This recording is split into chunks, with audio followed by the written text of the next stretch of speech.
আপনি কি কখনো ভেবেছেন কেন পাহাড়ি মানুষদের চেহারা প্রায় এক রকম মনে হয়? নেপাল, ভুটান, লাদাখ, এমনকি উত্তর ভারতের অনেক পাহাড়ি গ্রামের মানুষদের মুখের গঠন, চোখের আকার, চুলের ধরন সব প্রায় এক। কিন্তু এর পেছনে আছে হাজার হাজার বছরের ইতিহাস আর বৈজ্ঞানিক রহস্য। প্রথমে বুঝে নেই আমরা যাদের পাহাড়ি মানুষ বলি তারা কারা। এরা সাধারণত হিমালয়, পূর্ব ভারতের পাহাড়, তিব্বত, নেপাল, ভুটান, নাগাল্যান্ড, মণিপুর, মিজোরাম, লাদাখ এইসব অঞ্চলে থাকে।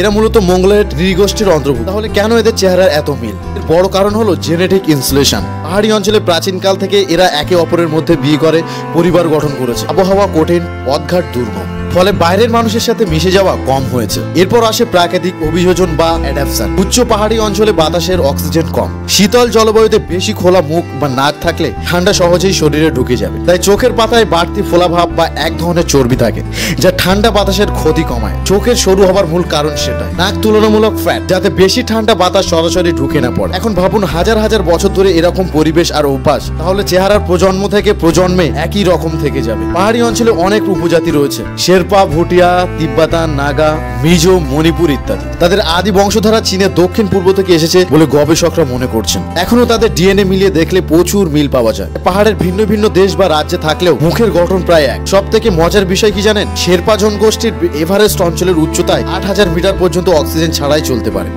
এই ক্ষমতা অন্যদের নেই। এদের হিমোগ্লোবিন লেভেল বেশি থাকে, তাই তারা শরীরে সহজে অক্সিজেন কমিয়ে ফেলে না। পাহাড়ি মানুষেরা শারীরিকভাবে খুবই ফিট। পাহাড়ে ওঠানামা করতে করতে শরীরে স্বাভাবিকভাবেই শক্ত হয়ে যায়। তাই এদের মধ্যে কিছু সাধারণ শারীরিক বৈশিষ্ট্য ও প্রায় একই রকম। তবে বর্তমান সময়ে রাস্তাঘাট, যোগাযোগ ব্যবস্থা, শিক্ষা সব বদলে গেছে। অনেক পাহাড়ি মানুষ ময়দান অঞ্চলে কাজ করছেন, বিয়েও করছেন অন্য সম্প্রদায়ের সাথে। ফলে ধীরে ধীরে নতুন প্রজন্ম ও বৈশিষ্ট্যের কিছু পরিবর্তন আসছে। কিন্তু এখনো প্রত্যন্ত অঞ্চলে গেলে প্রায় এই ধরনের মানুষ চোখে পড়বেই। তাই পাহাড়ি মানুষদের চেহারা একে একে মিল কোনো ব্যাপার নয়। এর পেছনে আছে বিজ্ঞান, ইতিহাস আর হাজার হাজার বছরের অভিযোজন। ভিডিওটি ভালো লাগলে লাইক দেবেন, কমেন্টে লিখে জানাবেন।